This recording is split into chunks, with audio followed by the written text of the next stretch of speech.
How to remove green screen on Filmora. Hello guys, in today's video I'm gonna show you how to remove green screen in Filmora in easy fast way.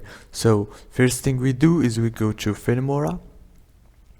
As you can see, this is the home page. Now if you want to remove the green screen, you just go here on your video and click the right click on your mouse like this, and then choose green screen option right here, and here you go. Now you click here and choose the color that you want to remove.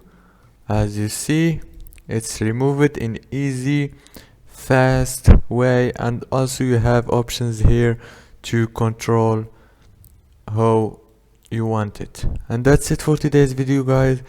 If this video was helpful for you, please don't forget to like and subscribe, and thank you so much for watching till the end.